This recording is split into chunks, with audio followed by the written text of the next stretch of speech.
Hello! So, today I'm going to be taking on the final level in Smash Bros. Ultimate. So obviously, if you don't want anything spoiled, do not watch this. But essentially the reason I'm doing this is because with Ganondorf, you can get some challenges completed by not dying with him in the first half.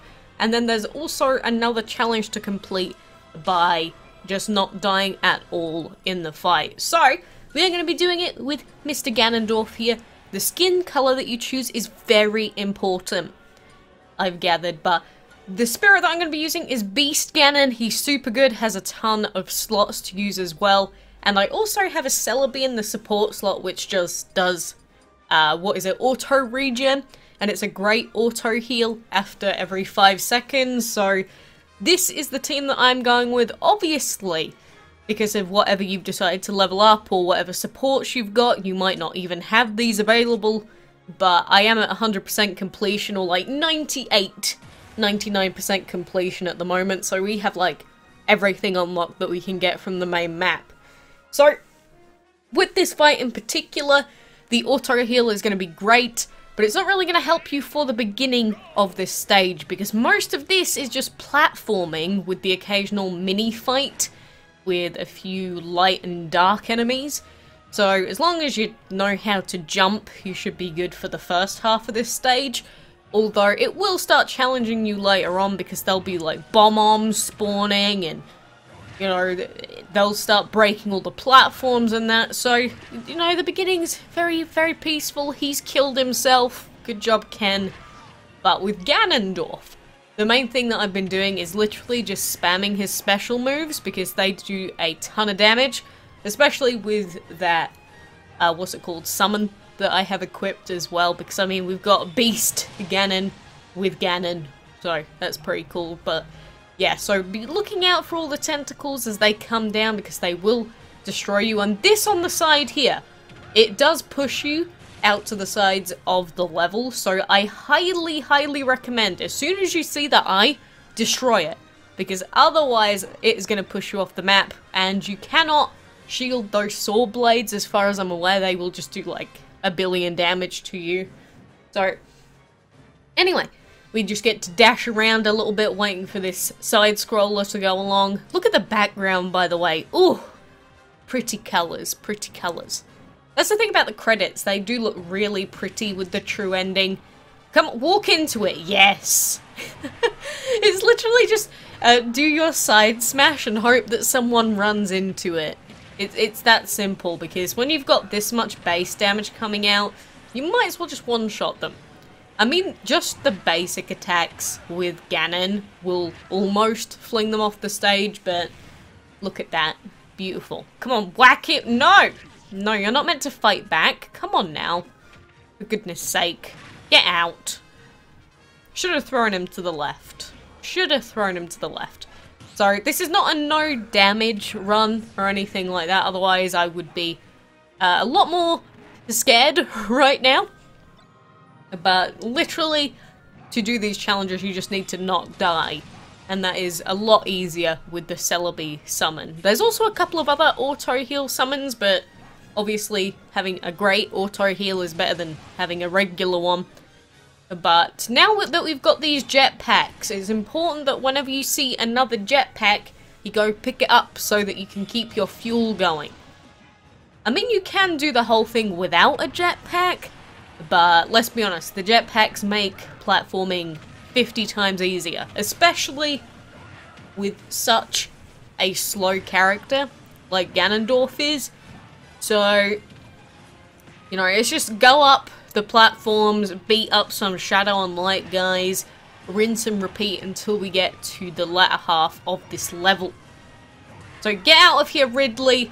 Oh, I love being able to just hit through enemy shields. Oh, and another thing to actually note about this is obviously depending on the skills that you have unlocked, this might be much easier because you might have the increase to shields. We need to destroy this. Die. I love being able to two-shot that.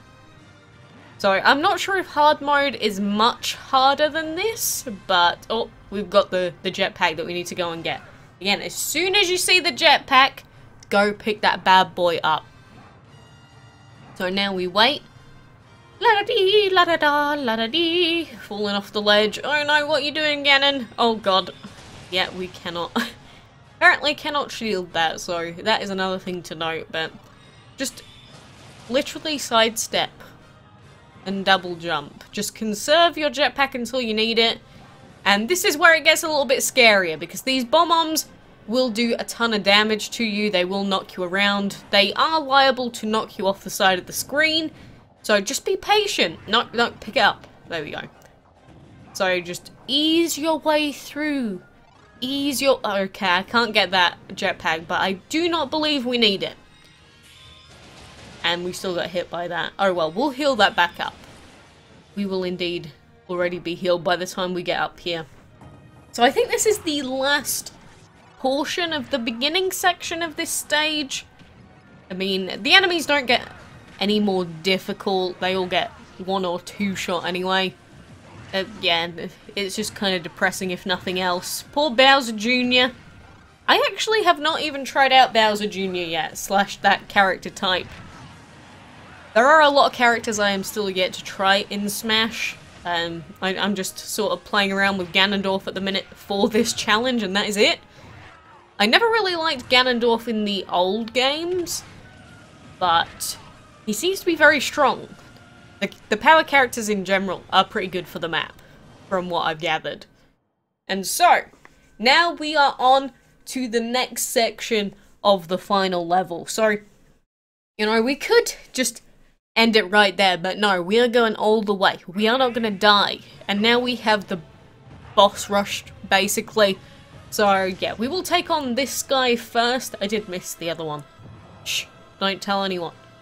Don't tell anyone. So, this Bowser fight can be really scary because I believe it tries to throw you off the map. So, as soon as you start getting close to the edge here, try and get over the top of him, or at least go underneath. You could also just shield, but I would rather just get the damage off rather than shield it from him, to be honest. Like, we do so much damage in general that we might as well just focus him down with the damage first, rather than even worrying about our defense. There we go. We get to finish that with 15%. So all the bosses do have their own little gimmicks to them. That means that if you play it properly, you can easily get out without taking any damage. You do need to be a little bit more patient on the Ganondorf fight that's coming up. This vampire fight can be slightly annoying depending on where he throws his flame. I do like the fact that we can 4-shot this guy by whacking him in the face. Look at that, punch straight in the noggin. No, I missed. There we go. One more. Whatcha? Oh, that looks ridiculous. Yeah, you gotta get him in the tea bag as you're going. I completely forgot that we still have taunts.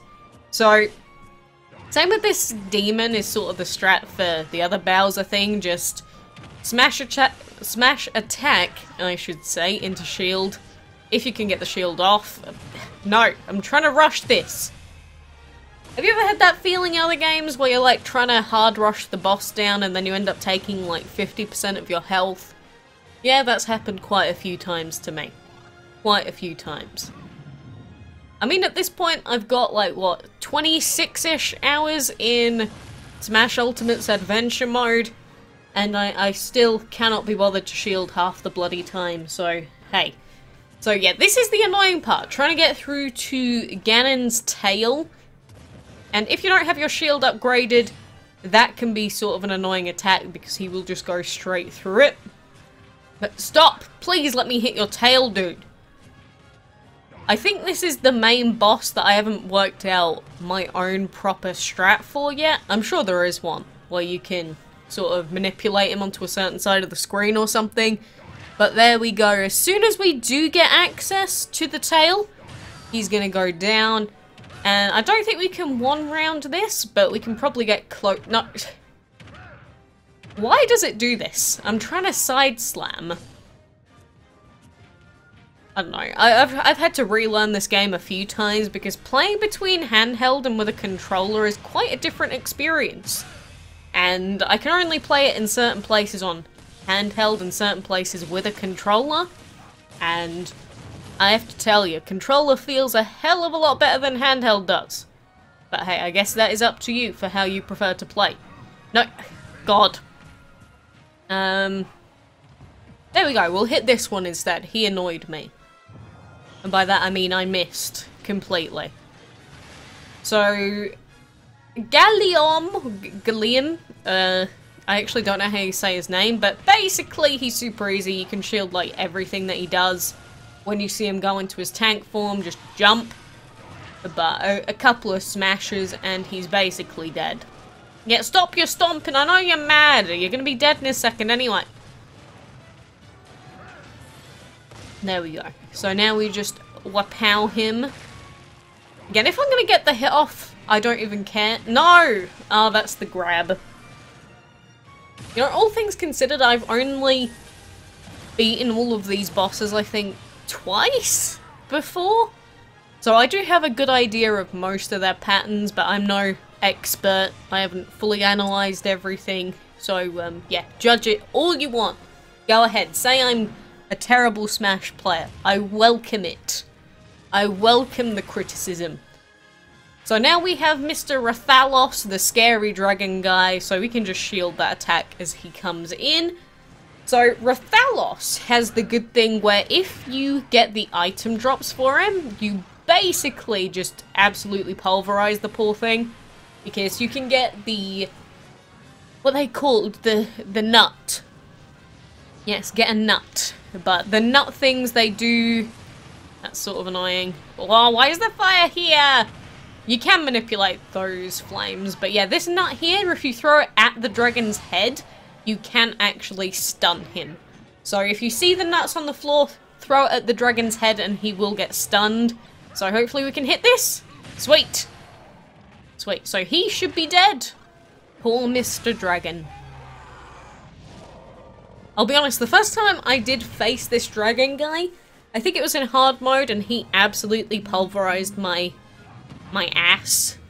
But when you have super strong smash attacks to use, it becomes a lot easier. A lot easier. You can basically just face tank everything and it's like, hey, that is not the attack that I wanted to use.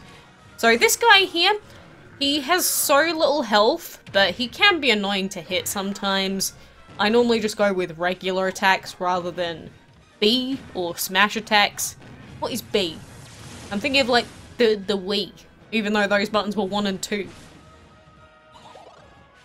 Yeah, you're gonna do your teleporting stuff, we'll just wait. Oh, this is the black hole, can we get away? No, could not get away in time.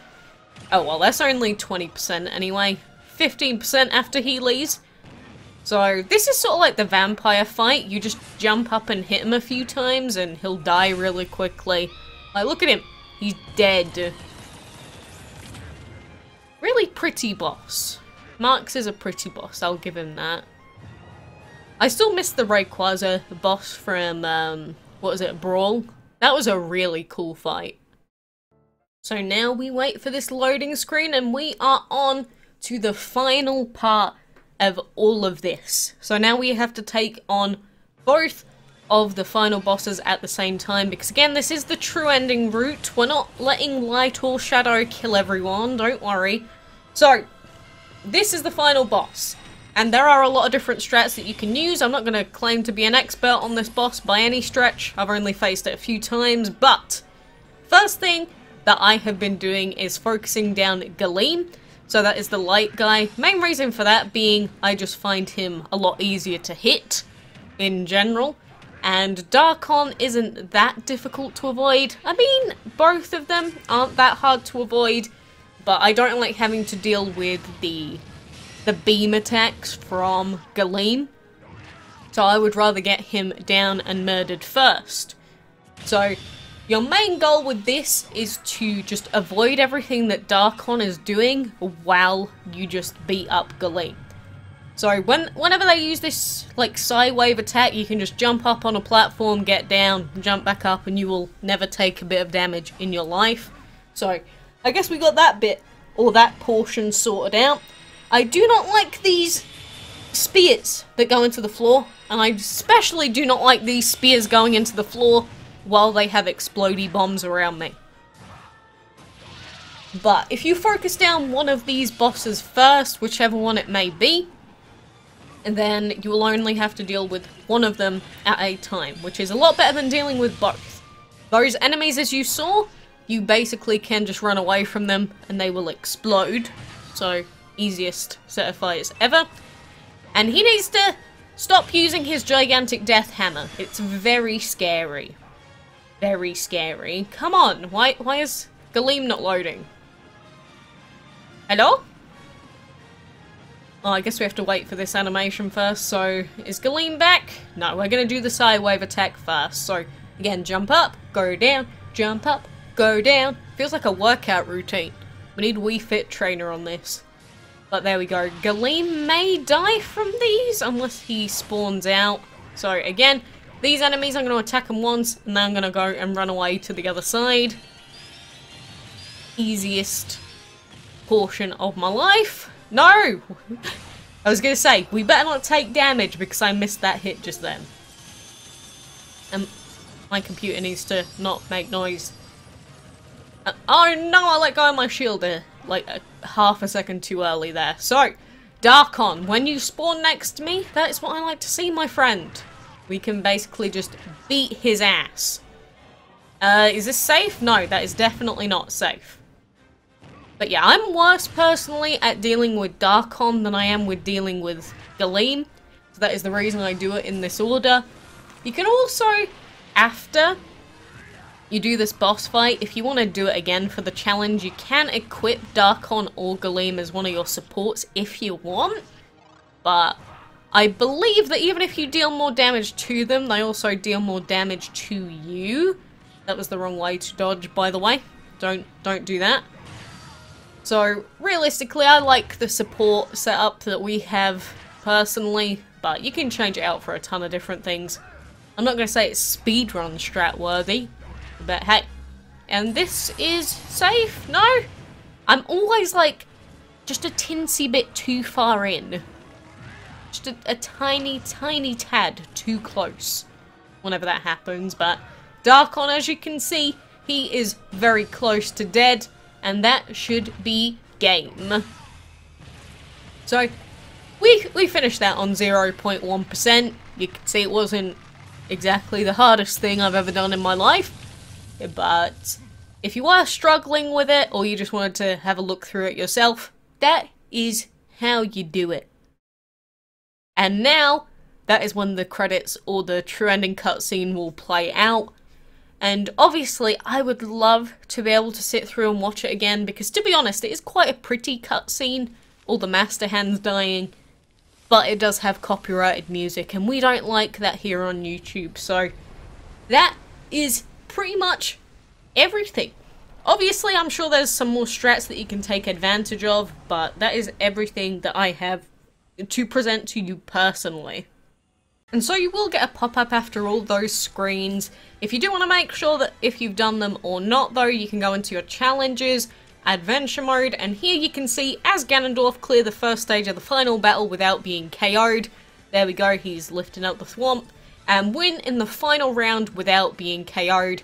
I wish I could do it with Duck Hunt, but, you know, he doesn't do as much damage, so why the hell would I use them when I can basically 10-shot the eyes, right?